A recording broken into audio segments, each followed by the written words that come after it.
යසුපිටයි හැම කෙනෙක්ටම අප්‍රේල් මාසේ 26 වෙනි ඉරිදා සබත් දවසේ දෙවියන් වහන්සේගේ අභිමුඛත්වයේ උන්වහන්සේගේ වචනය අසන්න අපි සූදානම් වෙන්නේ. මේ වෙලාවේ මේ වචනයට සවන් දෙන්න මේ වචනය බලන හැම කෙනෙක්ම යේසුස් වහන්සේගේ නාමයෙන් ඉතාමත් ආදරෙන් පිළිගන්නවා. අපි වචනය දේශනා කරන්න ප්‍රථමයෙන් වචන අසන්න ප්‍රථමයෙන් උන්වහන්සේගේ අභිමුඛත්වයේ වාරයි. ප්‍රේමණීය දෙවියන් වහන්සේ අපි ඔබගේ නාමයට බාර වෙනවා වහන්සේගේ අභිමුඛත්වයේ සිටිනවා ශදාත්මිනී මෙවන් වාතාවරණයක මෙවන් කාලයක වහන්සේගේ වචනයෙන් අපව ශක්තිමත් කරන්නට ඔබ වහන්සේගේ වචනය තුල ස්වාමීන් අපව ධෛර්යමත් කරන්නට මේ වචනයෙන් ස්වාමිනී අපිට ඉදිරියට ගත කරන්නට ඔබ වහන්සේගේ කරුණාව දෙන්න වචනය කියනවා මමද වචන අසන්නව හැම කෙනෙක්ද ඔබට බාර කරනවා යේසුස් ක්‍රිස්තුස් වහන්සේගේ නාමයෙන් ආමේන්. මගේ සහෝදරයා සහෝදරිය මේ දවසේ ඔබට දෙවියන් වහන්සේගේ වචනය ගෙනෙන්න මේ වෙලාවේ මම සූදානම්ව සිටිනවා. ඔබ දන්නවා මෙවන් කාලයක බොහෝ අය Tamanගේ එදිනදා සාමාන්‍ය දිනචර්යාවේ කටයුතු වලින් බැහැර වෙලා Tamanගේ කටයුතු කරමින් සිටිනවා. ඒ වගේම බොහෝ කෙනෙක් Tamanගේ නිවසට වෙලා ගත කරමින් සිටිනවා. බොහෝ අය Tamanගේ කටයුතු කරමින් සිටිනවා. මේ වෙලාවේ දෙවියන් වහන්සේගේ වචනයට කාලය දෙන්න අවශ්‍යතාවයක් තිබෙනවා. මන්ද ඔබ දන්නවා දෙවියන් වහන්සේ ආදාහන දෙවියන් වහන්සේ විශ්වාස කරන දරුවෙක් විදියට දෙවියන් වහන්සේ හැම වෙලාවෙම උන්වහන්සේගේ වචනය තුල අපිට අමාරු අපහසු අවස්ථාවන් වලදී අපව ඉස්සරහට අරගෙන යනවා. සමම අදලැස් වෙන්නේ මේ උන්වහන්සේගේ වචනේ උන්වහන්සේගේ සැලැස්ම උන්වහන්සේගේ කැමැත්ත ඔබයි මායි එක්ක තබලා තිබෙන කාරණාව ගැන බෙදා ගන්නට. අපෙරළමු දෙවියන් වහන්සේගේ වචනේ ගීතාවලිය 24 වෙනි පරිච්ඡේදයේ 3 වෙනි පදයේ සිට 5 වෙනි පදයේ දක්වා. මේක කියනවා ස්වාමින් වහන්සේගේ කන්දට නගින්නේ කවුද? උන්වහන්සේගේ සුද්ධස්ථානයේ සිටින්නේ කවුද? පවිත්‍ර අත් සහ පිරිසුදු සිතක් ඇත්තා වූ තමාගේ ආත්මය නිෂ්පලකමට යොමු නොකළා වූ වංචාවෙන් නොදියුලා වූ තැනැත්තේමය. ඔහු ස්වාමින් වහන්සේගෙන් ආශිර්වාදයක්ද තමාගේ ගැලවීමේ දෙවියන් වහන්සේගෙන් ධර්මිෂ්ඨකමද ලබන්නේය. මගේ සහෝදරයා සහෝදරිය මිනිස්යගේ ජීවිතයේ ක්‍රියාව හැඟීම කතාව කියන මේ ප්‍රධාන කාරණා තුන ඔහුගේ ජීවිතේ ඔහුගේ චරිතය අපට පෙන්වුම් කරනවා. මේ සරහනේ කියනවා මිනිස්යගේ ජීවිතේ ක්‍රියාවන් හැඟීම කතාව ඔහුගේ ජීවිතය චරිතය අපට පෙන්වුම් කරයි. මේ ක්‍රියාව හැඟීම කතාව කියන ප්‍රධාන කාරණා තුන දෙස අපගේ අවධානය යොමු කරද්දී දාවිත් රජතුමා පැහැදිලිව මේ ගීතිකාවේ කියනවා පවිත්‍ර අත් සහ පිරිසුදු සිතක් ඇත්තා වූ තමාගේ ආත්මය නිෂ්පලකමට යොමු නොකළා වූ. මේක හරි වැදගත් දේ තමයි පවිත්‍ර අතක්. බොහෝ අය තමන්ගේ දෑත් පවිත්‍රව තබාගෙන නැහැ. මේ සටහනේ කියනවා අපගේ රැකියාව ආදායම් මාර්ගය පවිත්‍ර විය යුතුයි. අපි හිතෝපදේශ පොතට ගියොත් හිතෝපදේශ පොතේ 16 වෙනි පරිච්ඡේදයේ 3 වෙනි පදයේ මෙහෙම කියනවා. නොබේ ක්‍රියාවන් ස්වාමින් වහන්සේට බාර දීපන්න. එවිට නොබේ යෝජනා ස්ථීර වන්නේය. ගොඩක් අය තමන්ගේ ක්‍රියාව දෙවියන් වහන්සේට බාර. තමන් දෙවියන් වහන්සේට බාර වෙලා ඉන්නවා. නමුත් තමන්ගේ ක්‍රියාව දෙවියන් වහන්සේට බාර දීලා නැහැ. ඒ නිසා ගොඩක් අය වැරදි මාර්ගවලින් තමන්ගේ ආදායම් මාර්ගය සකස් කරගෙන තිබෙනවා. සමහර වෙලාවට ඔබ දන්නේම නැතුව වැරදි මාවත්වල ඔබට ඔබේ ආදායම් මාර්ගෙ පිහිටලා තිබෙනවා. මේ සරහනේ කියනවා අපගේ රැකියාව ආදායම් මාර්ගය පවිත්‍ර විය යුතුයි. ඔබ දන්නවා වර්තමාන ලෝකයේ වර්තමාන ආර්ථික රටාවත් එක්ක දැඩි ප්‍රශ්නයක් දැඩි ගැටලුවක් වෙලා තිබෙනවා. තමන්ගේ ආදායම සකස් කරගන්න. තමන්ගේ වියදමට හරියන විදියට ආදායම සකස් කරගන්න. නිසා අර නිකන් අපේ ගමේ ගොඩේ කතාවට කියනවා බල්ලෝ මරලා හරි කමන්නේ සල්ලි හොයන්න. එවැනි තත්වයට මිනිසයන් අද වැටලා ඉන්නවා. ඒ නිසා තවත් කෙනෙක් ගැන කල්පනා කරන්නේ තවත් කෙනෙක්ට වෙන අලාභයක් ගැන තවත් කෙනෙක්ට වෙන අපහසුතාවය ගැන කල්පනා කරන්නේ උත්සාහ කරන්නේ Tamanගේ ආදායම සකස් කරගන්න. ඒ නිසා තමයි වර්තමාන වෙද්දී අපේ රටේ මුළු ලෝකයේ පුරා මේ මත්ද්‍රව්‍ය ව්‍යාපාරය ශීඝ්‍රයෙන් දියුණු වෙමින් තිබෙන්නේ. ශීඝ්‍රයෙන් ඒක වර්ධනය වෙමින් තිබෙන්නේ. ඒකට ඇබ්බැහි වුණු පිරිස, ඒකේ ව්‍යාපාරයේ දෙන පිරිස වර්ධනය වෙලා තියෙනවා. ඇයි? ගැටලුවක් කරගෙන නෑ. Tamanට මුදල් ලැබෙනවා නම් අනිත් අය විනාශ වුණාට ප්‍රශ්නයක් නැහැ. ඒ නිසා උන්වහන්සේගේ වචනේ පැහැදිලිව කියනවා අපේ දෑත් පවිත්‍රව තිබෙන්න. නිසා අපේ ආදායම් මාර්ගය, අපේ රැකියාව දෙවියන් වහන්සේගේ වචනයට එකඟයක් විය යුතුමයි. මේ නිශ්චලව ඉන්න කාලේ, නිවසක වෙලා ඉන්න කාලේ, එම නැත්නම් අපේ එදිනෙදා වැඩ කටයුතු සීමා වෙලා තිබෙන කාලේ අපි කල්පනා කරන්න ඕනේ අපේ රැකියාව, අපේ ආදායම් මාර්ගය දෙවියන් වහන්සේට එකඟද? දෙවියන් වහන්සේට එකඟව අපේ රැකියාව තිබෙනවද? අපේ ආදායම් මාර්ගය තිබෙනවද කියන එක ගැන අපි අවධානය යොමු කළා. පැහැදිලි උන්වහන්සේගේ වචනේ කියන ගීතාවලිය පොතේ පිරිසුදු දෑත් ඇතිව සිටිය යුතුයි. එවැනි අය තමයි ස්වාමින් වහන්සේගේ ආශිර්වාද ලබන්නේ. එවැනි අය තමයි ගැලවීමේ දෙවිඳුන්ගේ ධර්මිෂ්ඨකම ලබන්නේ. එහෙම නැතුව අපිරිසුදු දෑත් ඇතිව, අපිරිසුදු ආදායම් මාර්ග ඇතුව Tamanගේ එදිනදා ජීවිකාව කරගෙන තිබෙන අයට උන්වහන්සේගේ වචනේ පැහැදිලිව කියනවා ඔවුන් දෙවියන් වහන්සේගේ ආශිර්වාද ලබන්නට යන්නේ නැහැ කියලා. ඒ වගේම ගොඩක් අය අයුතු කලම්පඩිය තියෙනවා. අයුතු ලෙස නොයක් දේවල් කරනවා. අපි ගියොත් එහෙම හිතෝපදේශ 11 වෙනි පරිච්ඡේදයේ ඒ පළවෙනි පදයට, හිතෝපදේශ 11 වෙනි පරිච්ඡේදයේ පළවෙනි පදයේ එහෙම කියනවා. හොර තරාදිය ස්වාමින් වහන්සේට පිළිකුලක් වේ. එහෙත් හරි කලම්පඩියට උන්වහන්සේ ප්‍රසන්නයි. දැන් මේ කාලේ බොහෝ අය Tamanගේ નિયમિત ආදායම් මාර්ගය ලබන්නේ නැහැ. වෙනද ලැබපු ආදායම ලබන්නේ නැහැ. එවන් අවස්ථාවක අපි කෙනෙක්ට බඩුවක් විකුණනවා නම්, නැත්නම් වෙනත් යමක් අපි ලබා දෙනවා නම් ඒක නිවැරදිව ලබා දිය යුතුයි. ඒක හරියට දෙන්න උන්වහන්සේගේ වචනේ පැහැදිලි කරන හොර තරාදිය ස්වාමින් වහන්සේට පිළිකුලක්. ඒත් හරි කලම්පඩියට උන්වහන්සේ ප්‍රසන්නයි. සමහර වෙලාවට මේකෙන් අපිට අලාභයි කියලා හිතෙන්න පුළුවන්. අපි කිලෝ එකක් ගෙනල්ලා අපි සමහර ලාවට අපිට විකුණන්න වෙන්නේ ග්‍රෑම් 900ක් වෙන්න පුළුවන්. හැබැයි දෙවියන් වහන්සේ නිවැරදි දෙයට උන්වහන්සේ ආශිර්වාද කරනවා. උන්වහන්සේ හරි දෙයට ආශිර්වාද කරනවා. තවත් අයට තියෙන ගැටලුවක් තමයි මේ අයහපත් ලෙස Tamanගේ ආදායම උපයන එකේදී ව්‍යාපාර කරන නැත්නම් පුංචි සිල්ලර කඩයක් කරන කෙනෙක් හිතනවා මම සිගරට් පික්කේ නැත්තම් මගේ කඩේට එන අය අඩුයි. එහෙම නැත්නම් මම අර දුම්කර විට මේ දේවල් විකුණු නැත්තම් මගේ කඩේට එන අය අඩුයි. හැබැයි ඔබට ලැබෙන ආදායම වැඩි වෙයි. නමුත් දෙවියන් වහන්සේ තුල උන්වහන්සේගේ ආශිර්වාදය ඔබට අහිමි වුණොත් ඔබ කොච්චර ආදායම ඉපෙව්වත් ඔබට ඒක තුල ආශිර්වාද ලබන්න යන්නේ නැහැ. ඇයි? උන්වහන්සේගේ ආශිර්වාදයෙන් ඔබේ ආදායමට එකතු නොවුනොත් කවදාවත් ඔබ ආශිර්වාදලත් මිනිසෙක් වෙන්න යන්නේ නැහැ. සමගිය සහෝදරයා සහෝදරිය මේ කාලේ ඔබේ අවධානය යොමු කරන්න. ඔබේ රැකියාව ආදායම් මාර්ගය නිවැරදි තැන පිහිටලා තිබෙනවද? දෙවියන් වහන්සේගේ වචනයට එකඟව පිහිටලා තියෙනවද කියන එක ගැන ඔබේ අවධානය යොමු කරන්න.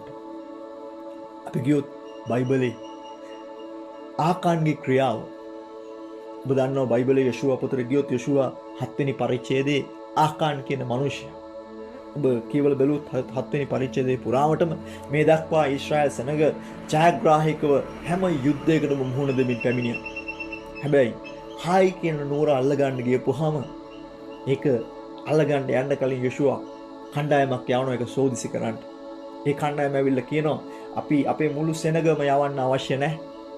අපි අපේ සෙනග 3000ක් අපේ හමුදාවේ 3000ක් විතර යවුවා නම් අපිට මේ නගරය අල්ල ගන්න පුළුවන්. නමුත් මේ වෙලාවේ ඔවුන් ඒ 3000 ගිහිල්ලා ඔවුන්ගෙන් 30 ගණනක් අහිමි වෙනවා, මරමුවටපත් වෙනවා. ඇයි? හේතුව පාපය ඔවුන් ළඟ තිබ්බා. ජයග්‍රහණය දෙවියන් වහන්සේ නියම කරලා තිබෙනවා. ආශිර්වාදය දෙවියන් වහන්සේ ඔබට උරුමයක් කොට දීලා තිබෙනවා. නමුත් ඔබේ දෑත් පිරිසුදු නැත්තම්, ඔබේ ආදායම පවිත්‍ර නැත්තම්, ඔබේ ආදායම දේ වචනයට එකඟ නැත්තම්, ඒ ආශිර්වාදය ඔබ උරුම කරගන්න යන්නේ නැහැ. ඒ ආශිර්වාදය ඔබට ලැබෙන්න යන්නේ නැහැ. ඒ ආශිර්වාදය ඔබ ඉදිරියේ තිබෙනවා. නමුත් ඔබ ඒක අත්පත් කරගන්න යන්නේ නැහැ. සහරි වැදගත්. අයහපතින් ලබන ලාභයට වඩා යහපත්ව ලබන පුංචි දේ දෙවියන් වහන්සේ ඉදිරියේ ඔබ ආශිර්වාදවත් මිනිසෙක් කරන්න යනවා. ඔබ සඵලත්වයේ ඇති මිනිසෙක් කරන්න යනවා. ඔබ ගොඩක් වෙලාවට අයහපත් දේ කරන්න පෙළඹ වෙන්නේ, එහෙම නැත්නම් අයහපත් ව්‍යාපාරවල, අයහපත් ආදායම් මාර්ග වලට පෙළඹෙන්න ප්‍රධාන හේතුව ඔබ ගොඩක් වෙලාවට අනිත් අයව සංසන්දනය කරනවා. අනිත් අය දෙස බලනවා.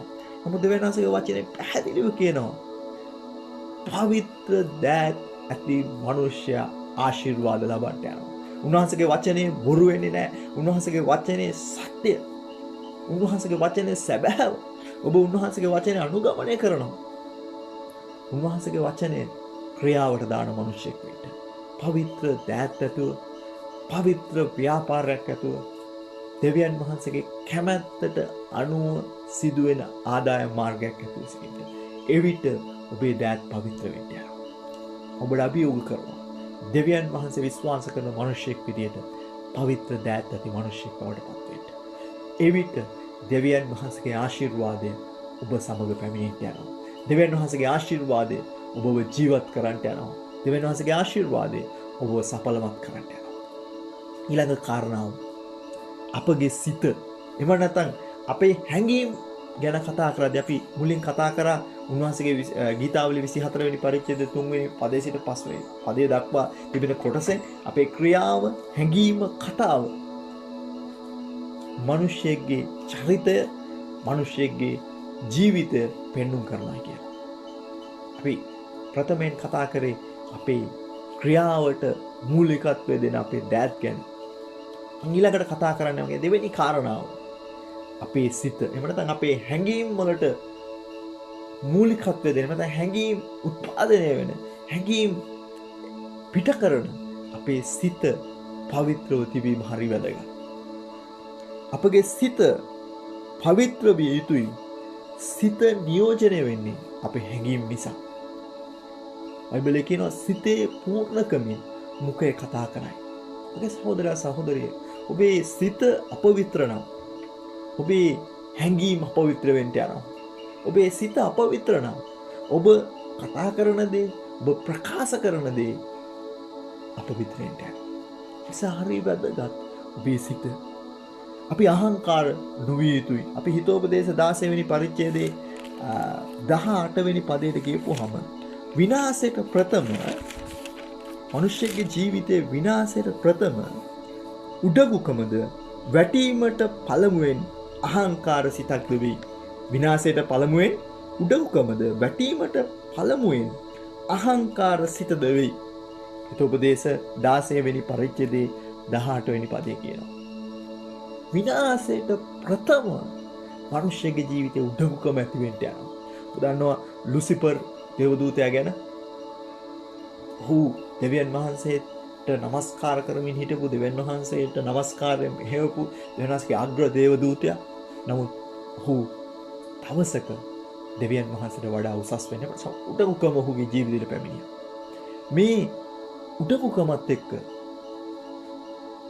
ඔහුට සිද්ධ වුණා ඔහුගේ සිටපු තත්වෙන් තැනින් බිමට වැටෙන්න. නැත්නම් පොළවට හෙළුවයි කියලා බයිබලයේ පැහැදිලි කරනවා. සමගිය සහෝදරයා සහෝදරිය, අපේ සිත වැදගත්. ඔබ කුමන මට්ටමක කෙනෙක් වුණත්, ඔබ කුමන තරාතිරම කෙනෙක් වුණත්, ඔබ කුමන කුලයක ජාතියක කෙනෙක් වුණත්, හරි වැදගත් දේ තමයි උඩඟු නොවිය යුතුයි. උඩඟුකම මිනිසෙක්ගේ ජීවිතේ හට ගන්නවා නම් ඔහුගේ වැටීමේ ආරම්භය පටන් ගැනීමෙත්. ඔබ ලොකු අධ්‍යාපනයක් ලැබලා තියෙනවා වෙන්න පුළුවන්. ඔබට ලොකු වත්පොහසත්කම් තිබෙනවා වෙන්න පුළුවන්. එහෙම නැත්නම් ඔබේ යම් දේවල් ඉහළ මට්ටමක තිබෙනවා වෙන්න පුළුවන්.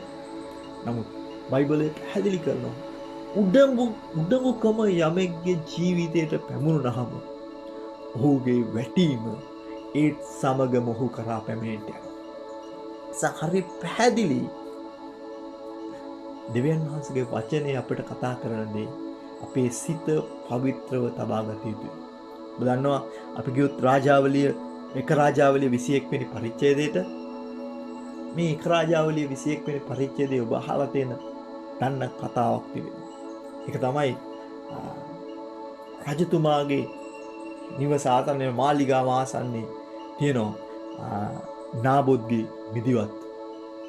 දැන් ඉතා අලංකාරව ලස්සනට හැදිලා තිබුණු මේ මිදිවත්ත ගැන රජතුමාට හිතනවා මේක දැන් මගේ මාලිගාව ළඟ තියෙන්නේ, මේක මට අරන් එළවලු වගා කරන්න තිබ්බනම් හොඳයි කියලා. මේ ගැන මේ අදහස ගිහිල්ලා රජතුමා නාබොත්ට කියනවා. නාබොත්ට කියනවා මම වෙන තැනකින් මිදිවත්තක් අරන් දෙන්නම්, එහෙම නැත්නම් මේ මිදිවත්තට සරිලන මුදල ඔබට දෙන්න. නාබොත් කියනවා මේක මගේ පරම්පරාවෙන් ආපු උරුමය, ඒක නිසා මේක මට දෙන්න බෑ. මේක මම විකුණන්නේ නැහැ. මේක මම මාරු කරන්නේ නැහැ. රජතුමාට මේක ගැන තරහක් ඇති වෙනවා, කෝපයක් ඇති වෙනවා. ඒ නිසා ඔහු ගිහිල්ලා කන්නේ බොන්නේ නැතුව පැත්තකට වෙලා ඉන්නවා. මේ වෙලාවේ යසබෙල් එහෙම නැත්නම් රජතුමාගේ පාර්යාව විසව මේක දැකලා කියනවා රජුරෝ නෙමෙයිද? ඇයි මොකටද මේ කන්නේ බොන්නේ නැතුව මලානික වෙලා ඉන්නේ? ඒක වාට ලැබුණා කියලා හිතන්න. කොහොම හරි ඔබ කතාව කියවලා බලන්න රාජාවලිය 21 වෙනි පරිච්ඡේදයේ මේ රජතුමාට තිබුණු මේ සිත නිසා නැත්නම් අර භාර්යාවගේ ප්‍රකාශයත් එක්ක ඔහු රජතුමයි කියන උටගුකම නිසා ඔහු මොකද දන්නවද කළේ? භාර්යාව ඒ නාබොත්ව මරණයට පත් කරන්න සැලැස්මක් යෙදුවා. ඊට පස්සේ මේ ඉඩම දැන් අයිතිකාරය නැති නිසා රජතුමාට මේක අයිති වෙනවා. නමුත් දෙවියන් වහන්සේ එලියා තුලින් පණිවිඩය එවනවා. මේ අයහපත් ලෙස ලබාගත් දේ නිසා ඔබට පීඩාව, ප්‍රශ්නය, අභියෝගයට යනවා. මේ සහෝදරයා සහෝදරිය අයිතුකම් කිරීමේ අභිප්‍රායක් සිතක් ඔබ තුල තිබෙනවා නම් දෙවියන් වහන්සේ ඔබේ බස අහන්න යන්නේ නැහැ කියලා බයිබලයේ කියනවා. ඔබේ හඬ අහන්න යන්නේ නැහැ කියලා බයිබලයේ කියනවා. ඒ නිසා අපේ සිත අපේ පවිත්‍ර කර ගැනීම ඉතා වැදගත්. පවිත්‍ර සිතක් නැතුව අපේ උන්වහන්සේගේ අපි මොකක්ද යන්නේ? අපි ඉස්සලා කතා කළා අපේ පවිත්‍ර දෑත්, අපේ රැකියාව, අපේ ආදායම, අපි කරන ක්‍රියාව පවිත්‍ර වෙන්න ඕනේ වගේම අපේ සිතුවිල්ල, අපේ කතාව පවිත්‍ර විය යුතුයි. එහෙම නැත්නම් මගේ සහෝදරයන් සහෝදරිය දෙවියන් වහන්සේගේ ආශිර්වාදය ඔබ ලබන්න යන්නේ. ගීතාවලිය 24 වෙනි පරිච්ඡේදයේ පැහැදිලිව කියනවා උන්වහන්සේගේ ආශිර්වාද ලක් මනුෂ්‍යයා බවට පත් වෙන්නේ පවිත්‍ර දෑත් ඇති, පවිත්‍ර සිතක් ඇති මනුෂ්‍යයා. ඒ නිසා හරි වැදගත්. මෙවන් කාලයක දෙවියන් වහන්සේගේ අභිමුඛත්වයේ කාලය ගත කරද්දී උන්වහන්සේගේ පිළිලන්න ඕනේ ස්වාමිනී පවිත්‍ර සිතක් මා තුළ ඇති කරන්න. පවිත්‍ර සිතක් මා තුළ ඇති කරන්න. පවිත්‍ර සිත තුළ උන්වහන්සේ අපට කතා කරන්න යනවා. ඔබට මට කතා කරන්න යනවා. ඔබට මට මඟ පෙන්වන්නට යනවා. නිසා ඔබේ සිත් පවිත්‍ර කරගන්න. සමහර ලාවට නපුරුකමින්, ලෝභකමින්, උඩඟුකමින් ඔබේ සිත පිරලා තිබෙනවා වෙන්න පුළුවන්. නමුත් දෙවියන් වහන්සේට පුළුවන් ඔබව මාව පවිත්‍ර කරන්න. උන්වහන්සේගේ ළඟ ස්වාමී පවිත්‍ර සිතක් මා තුළ සැදුව මැනව. ඒක ලාක්ෂාවෙන් රතුව තිබෙන්න පුළුවන්. දාවිද් කියන එක ලාක්ෂා වගේ රතු වෙලා තියෙන්න පුළුවන්. නමුත් ඔබ වහන්සේට පුළුවන් ඒක හිමෙන් සුදු කරන්න. ස්වාමීනි මා තුළ පවිත්‍ර සිතක් ඇති කරන්න. මා තුළ පවිත්‍ර සිතක් ඇති කරන්න.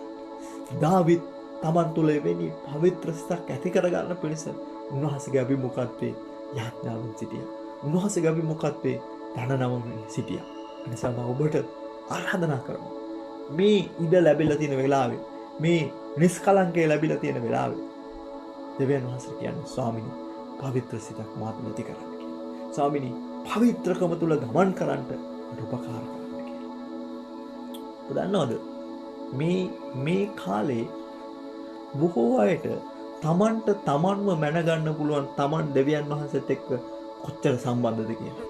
ගොඩක් වෙලාවට අපි මේ අඳුරු නීති කාලයට කලින් ඉරිදා සබත් දවසේ අපි හැමෝම එකතු වෙන දවස්වල අපි සබත් දවසේ ඇවිල්ලා අපි නිදහස් කරගන්නවා අපි හරි සබත් දවස් දුන්නයි කියලා. හැබැයි අද සිද්ධ වෙලා තියෙනවා තමන්ගේ නිවසේ තමන්ට යාඥා කරන්න. දෙවියන් වහන්සේ මේ කාලය පාවිච්චි කරනවා ඔබ ගැන කිරා බලන්න. ඔබ ගැන මැනලා බලන්න. මගේ දරුවා මට ප්‍රේම කරනවද? මගේ ආඥාව ආරක්ෂා කරනවද? සබත් දවසේ සැබෑවටම ඔහු වැඩ කටයුතු වලින් මිදිලා මට යාඥා කරන මිනිහෙක්ද?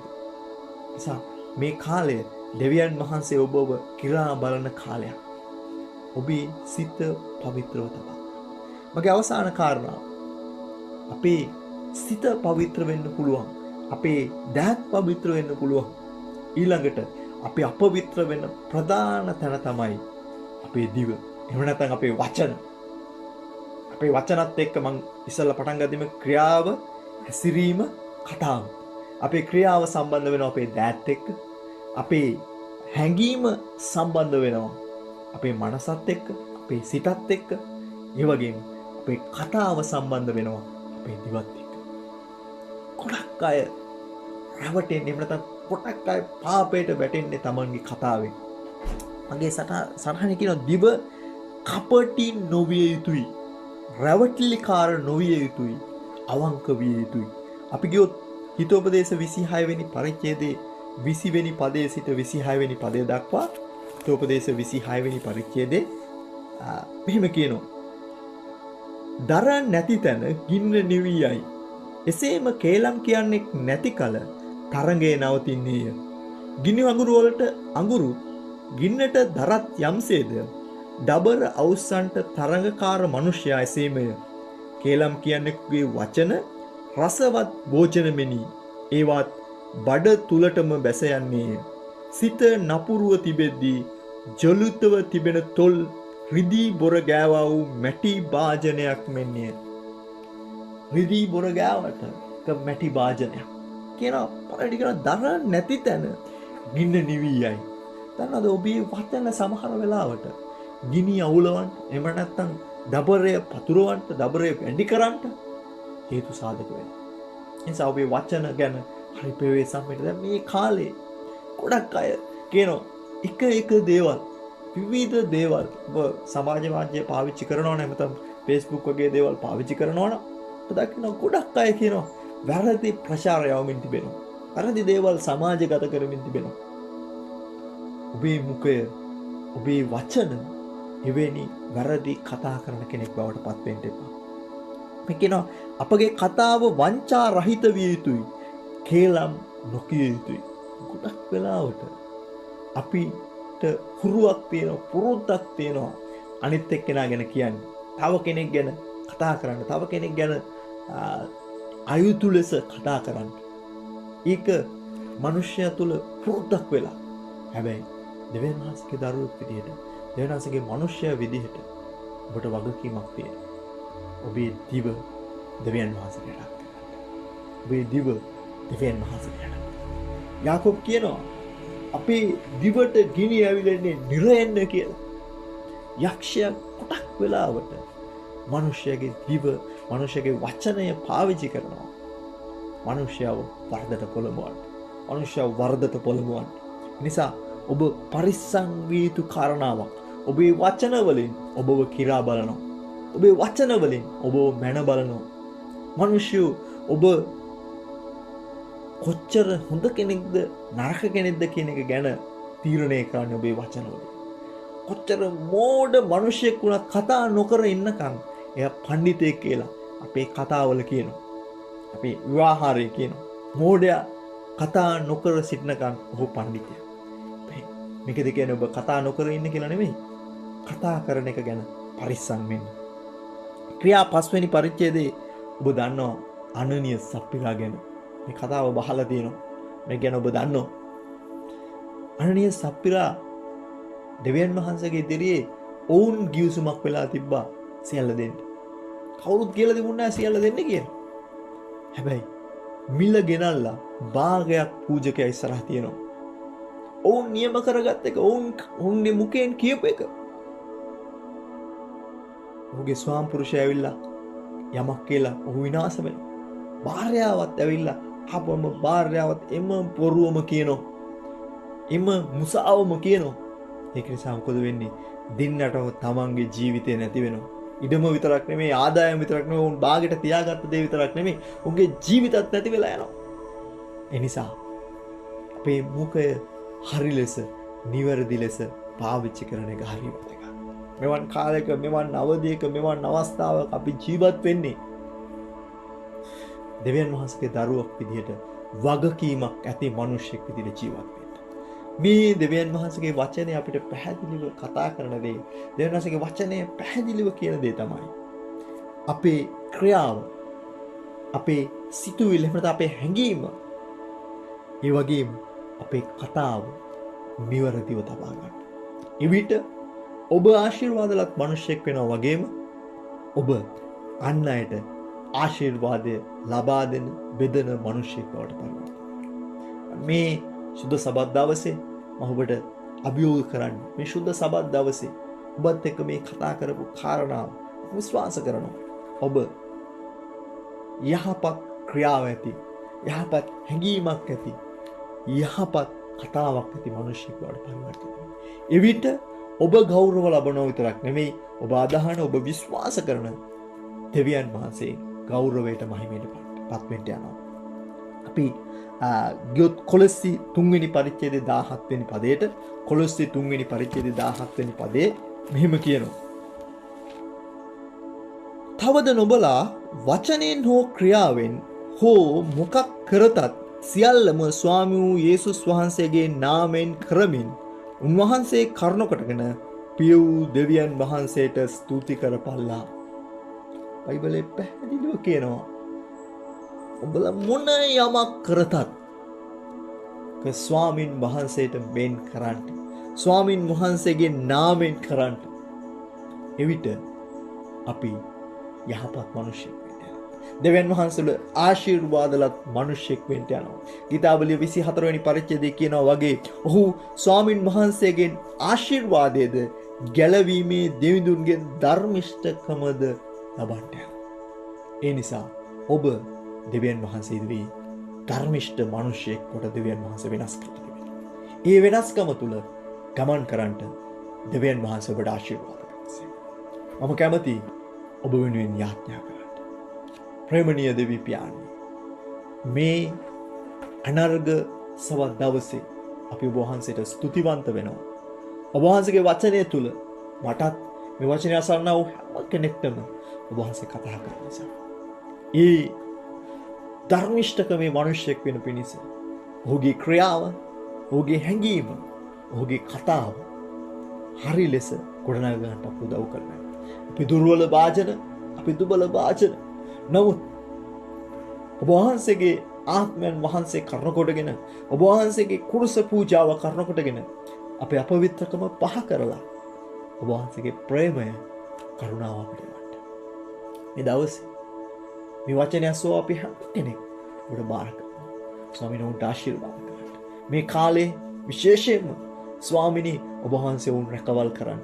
මේ කාලේ මේ වෛරසයත් එක්ක සටන් කරන වෛද්‍යවරු, හමුදා නිලධාරීන්, විවිධ කණ්ඩායම් අපිට බාර කරනවා ස්වාමීනි. බොහෝ අය බියෙන්, වේදනාවෙන්, දුකෙන්, කඳුලෙන් ලත වෙන වෙලාවේ මම යාඥා කරනවා ස්වාමීනි ඔබ වහන්සේ මේ දේශයට ආශිර්වාද කරන්න. මේ වෙලාවේ පීඩාවට පත් වෙලා ඉන්න, හිඟකමට පත් වෙලා ඉන්න ඔබ වහන්සේගේ දරුවන් එකිනෙක කෙනා බාර කරනවා ස්වාමීනි. ඔවුන්ට ආශිර්වාද කරන්නට, ඔබ වහන්සේ වා ජෛරේ දෙවියන් වහන්සේ බව ස්වාමීනි ඔවුන්ට සිහිපත් කරන්නට, මතක් කරන්නට ඔබ වහන්සේගේ සැපයීම ඔවුන් මැද තබන්න කියලා යාඥා කරනවා. කිසිවෙකුට හිඟ නොවෙන්න ඔබ වහන්සේගේ ආශිර්වාද තබන්නට ස්වාමීනි, කිසිවෙක් ස්වාමීනි බඩගින්නේ නොතිබෙන්න ඔබ වහන්සේගේ ආශිර්වාද තබන්න කියලා යාඥා කරනවා. මේ කාරණාව මැද්දේ ඔබ වහන්සේ බොහෝ දේ, බලවත් දේ, අනර්ග දේ කරමින් තිබෙන නිසා ස්තුතිවත් වෙනවා. ඔබ වහන්සේගේ හස්තයට මේ සියල්ල බාර කරන්නේ යේසුස් ක්‍රිස්තුස් වහන්සේගේ අති උතුම් වූ නාමයෙන්. ආමේන්. හැම කෙනෙක්ටම යේසු පිහිටයි.